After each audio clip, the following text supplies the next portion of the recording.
নমস্কার, সুভদ্রা রান্নাঘরে আমার সকল দর্শক বন্ধুকে জানাই স্বাগত। আমি শিউলি।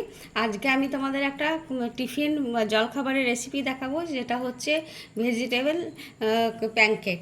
তার জন্য আমি এক কাপ সুজি নিয়ে নিয়েছি। তোমাদের কাছে যেরকম সুজি থাকবে নেবে, মোটা দানা লম্বা দানা কোনো সমস্যা নেই।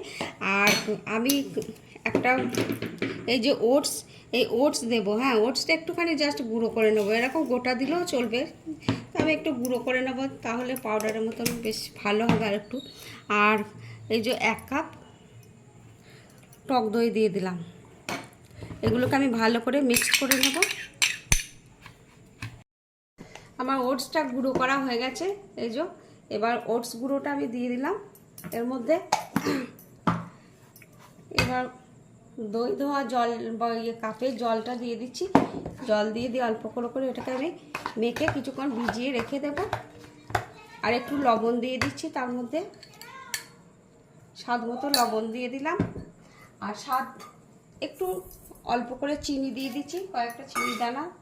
তোমরা দিতে চাইলে দেবে, নাহলে না দিলেও চলবে। যাই হোক, আমি এগুলো আমার মিক্সচারটা হয়ে গেছে। আমি মিনিট 15-20 চাপা দিয়ে রাখবো, তারপরে কিছু ভেজিটেবল ওর সাথে অ্যাড করব। আমি ভেজিটেবলের মধ্যে দিচ্ছি, এটা হচ্ছে আলুকে গ্রেট করে নিয়েছি। তোমরা চাইলে দেবে, নালে দেবে না। আমার ছেলেমেয়েরা আলু ভীষণ পছন্দ করে, তাই দিয়েছি। আর আমি দিই, আলু গ্রেট করা আছে। আর এটা ফ্রোজের তোমার কড়াইশুঁটি ছিল, দিয়েছি। আর এটা কাঁচা লঙ্কা ভীষণ খুব চপড করা, একদম সব। ধনেপাতা কুচো করা, আদা, আর এটা ক্যাপসিকাম, আর এটা গাজর, একবারে সব দিয়ে দিলাম। এবার এটা আমি খুব ভালো করে মিক্সড করে নেব। এই যে আমার সমস্ত ভেজিটেবলগুলো মিক্সড করা হয়ে গেছে।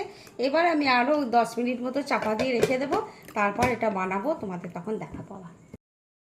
আমি আমার এই ব্যাটারটার মধ্যে একটু ইনো দিয়ে দিচ্ছি।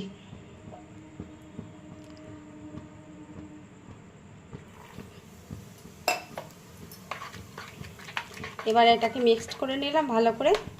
তোমরা ইয়েটা দেখো, আমার কেকের গ্রেভিটা একদম ঠিকঠাক হয়েছে। এরকমভাবেই করবে, বেশি ঘনও না বেশি পাতলাও না। এবারে আমি দিয়ে দেবো। আমি গ্যাসের মধ্যে কড়া বসিয়ে দিয়েছি এবং তেলও দিয়ে দিয়েছি। এবার আমি 1 হাতা দিয়ে দিচ্ছি। আমি এবার চাপাটা দিয়ে দিচ্ছি। 5 মিনিট পর আমি আবার দেখাবো তোমাদের। এবার চাপাটা খুলে দেখছি, হ্যাঁ প্রায় হয়ে এসছে। ওপর থেকে একটু চিলি ফ্লেক্স দিয়ে দিলাম, দেখতে ভালো লাগবে বলে।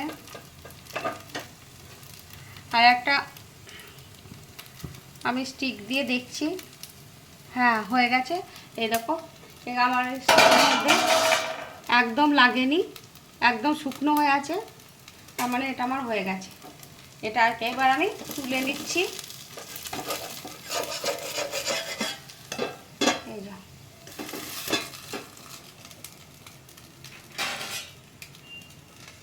তুলে আমি রেখে দিলাম। আমার একটা হয়ে গেছে, আবার একটা তুলছি। এখানে একটু আমি কাশ্মীরি রেড চিলি পাউডার দিচ্ছি কালারফুল করার জন্য।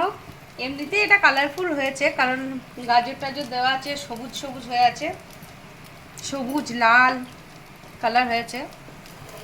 এই যে এটাও হয়ে গেছে। এবার আমি এটাকে তুলে নিচ্ছি। এরকমভাবে আমি বাকিগুলো এবারে আমি বানিয়ে নিচ্ছি। আমার প্যানকেক রেডি এবং সার্ভ করে দিয়েছি। তোমরা দেখো, অসম্ভব সুন্দর হয়েছে, নরম সফট। তোমাদের একটা আমি ভেঙে দেখাচ্ছি, একদম ভেঙেই যাচ্ছে। এই যে খুব সুন্দর হয়েছে। তোমরা এইভাবে একবার বানাবে, বানিয়ে খেয়ে আমাকে কমেন্টে জানাবে তোমাদের কেমন লাগলো। আর তোমরা ঠিক এইভাবে আমার মতন ওটস দিয়ে বা আলু টালু দিয়ে এইভাবে কেউ বানিয়েছো কি না, তা আমাকে একবার বলবে। যাই হোক, তো তোমরা কেক এরকমভাবে খেয়েছো সেটা তো জানাবেই। তাছাড়া তোমরা সবাই ভালো থাকবে, সুস্থ থাকবে। তোমাদেরকে সকলকে অসংখ্য ধন্যবাদ, নমস্কার। অনেক দিন পর আমি এই ভিডিও করলাম। আমি যেহেতু ছিলাম না, তোমরা সবাই জানো, তো তোমরা আমার সাথে যেন থেকো, পাশে থেকো। সবাইকে নমস্কার।